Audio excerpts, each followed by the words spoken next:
అబ్బా ఎంతసేపు ఆ చెట్టుని గిల్లుతావు? కొంతసేపు ఉంటే ఆ చెట్టు పడిపోతుంది. అవును. ఇదిగో మన వాళ్ళ మధ్యన గొడవ చూస్తుంటే మన పెళ్లికి ఎన్ని కష్టాలు పడాల్సి వస్తుందోనని భయంగా ఉంది. అవును, మొన్న ప్రెసిడెంట్ గారు నేను పెళ్లి చేసుకుంటానని తెలిసి నాకు ఎంత కోపం వచ్చిందో తెలుసా? నీ కోపం నా కోపం ఎందుకు పనికిరాదు. మన పెళ్లికి మా అన్నయ్య ఒప్పుకుంటే ఎవరేమన్నా జరిపించి తీర్తాడు. ఇవి తీర్థంలో కొన్నావా? నువ్వు వెళ్ళి మా అన్నయ్యని అడగవా? అమ్మో, మీ అన్నయ్య అంటే నాకు భయం. ఆయన బాగానే ఉంటాడు, నాకు మాత్రం భయం. అమ్మ అన్నది తెలుసుకుంటే సరిపోతుంది. అమ్మవారినా? నువ్వు రా చెప్తాను. మన ఊర్లో ఉన్నాయో గానీ మన ఊరు గురించి నీకు తెలీదు. ఇదిగో నిమ్మకాయ, దీన్ని నీ బలం కొద్దీ నువ్వు పైకి విసిరాలి. ఇది నేను పట్టుకుంటే మనకు పెళ్లి జరుగుతుంది, లేకపోతే మనకు పెళ్లి జరగదు. ఇది ఈ తల్లి సత్యం. ఇదిగో నిమ్మకాయ. నువ్వు పట్టుకోపోతే? అది నా కర్మ. నువ్వు దండం పెట్టుకుని వెళ్ళి విసురు. వెళ్ళు. ఇదిగో విసురుతున్నాను, విసురు. జాగ్రత్తగా పట్టుకోవాలి. అలాగే.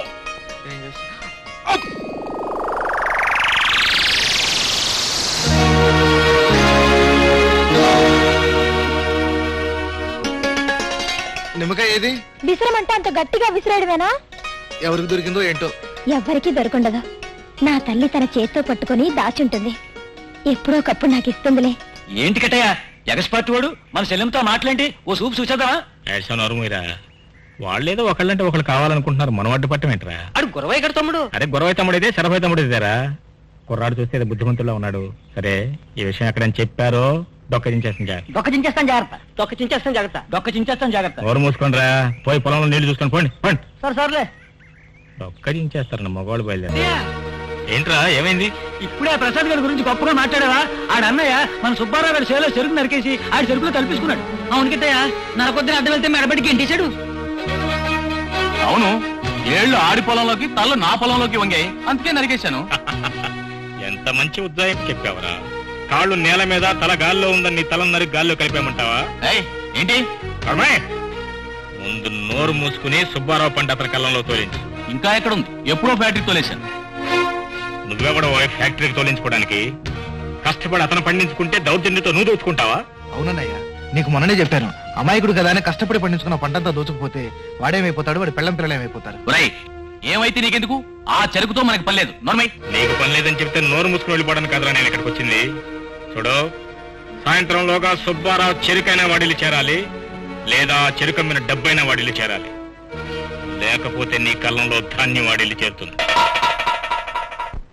ఎందుకన్నాయి ఆ గొడవలన్నీ? ఆ ఇంటికి వెళ్ళి ఎందుకు గొడవ పెట్టుకున్నావు? అది కదమ్మా, ఆడేమో మన సుబ్బారావు గారి చెరుకు తోట నరికి పట్టుకుపోయాడు. ఎరా మాట్లాడరే? అవునమ్మా, తోట నరుక్కుంటాడు, పీక నరుకుతాడు. నీకెందుకు? ఆ ఇంటికి వెళ్ళి ఎందుకు గొడవ పెట్టుకున్నావు? ఏమిటమ్మా ఆయిల్ అని ఒకటే నొక్కుతున్నావు? నేను ఇంతమందితో గొడవ పెట్టుకున్నాను, ఇంతమందిని తన్నాను. ఎప్పుడు ఏంటిని గురించి అడగను దాని ఇప్పుడు ఏంటిని గురించి ప్రత్యేకమైన అభిమానం చదువుతున్నావు? కారణంబులేమి?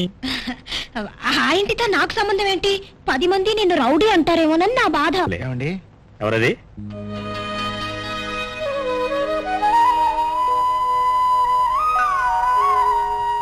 ఏమిటా ఎట్లా వచ్చావు? మా అన్నయ్య అండి సుబ్బారావు చెరుకు తాలూకు డబ్బు మీకు ఇచ్చిరమన్నారండి. ఇదిగోండి. ఇది నిజంగా మీ అన్నయ్య నాకు ఇచ్చిరమని డబ్బేనా? అదండి మరి నాకు అబద్ధం చెప్పేవాళ్ళంటే చాలా అసహ్యం. అబ్బే అది కాదండి, ఇది నా డబ్బు. మా అన్నయ్యని బట్టి వెళ్ళాను, ఎలాగైనా డబ్బు ఇచ్చేయండి అయ్యా అని. కానీ నాకే సలహా ఇచ్చేంత మొగోడు అయ్యావా అని ఈడ్చి లెంపకాయ కొట్టాడవునా? అవునండి, నిజంగా అంతేనండి. ఇది నేను దాచుకున్న డబ్బు అండి. అనిపిస్తూనే ఉందిలేవయ్యా. మీ ఇంటితో మా ఇంటికి గొడవ ఎందుకని అన్నయ్యకి తెలియకుండా ఈ డబ్బు తీసుకొచ్చి మీకు ఇస్తున్నానండి. ఆ ఇంటితో గొడవ ఎందుకని ఈ ఇంటి చెల్లెమ్మంటుంది, ఈ ఇంటితో గొడవ ఎందుకని ఆ ఇంటి తమ్మాయి అంటున్నాడు. అసలు నాకు తెలియకడుతాను, ఇళ్ల గొడవ ఏంటయ్యా? అది గొడవ మరి. పోనీ ఇళ్ల గొడవ కాదు, నిమ్మకాయ గొడవ. నిమ్మకాయ నిమ్మకాయ అంటే నిమ్మకాయ ప్రేమ గొడవ అని. అది నీకెలా తెలిసిందన్నయ్య? ఏమ్మా, నువ్వు చెప్పకపోతే తెలుసుకునేంత అమాయకుడినే. సదరు నీ కాబోయే భర్త గారు నీ కోసం విసిరిన నిమ్మకాయ నా చేతిలో పడింది. మీ ప్రేమ కథను గురించి చెప్పింది. ఈ నిమ్మకాయ ప్రేమ కోసమేగా ఈ చిల్లరంతా దులుపు తీసుకొచ్చింది. మీ అన్నయ్య దగ్గర డబ్బులు ఎలా వసూలు చేయాలో నాకు బాగా తెలుసా. నువ్వేం కంగారు పడుకో.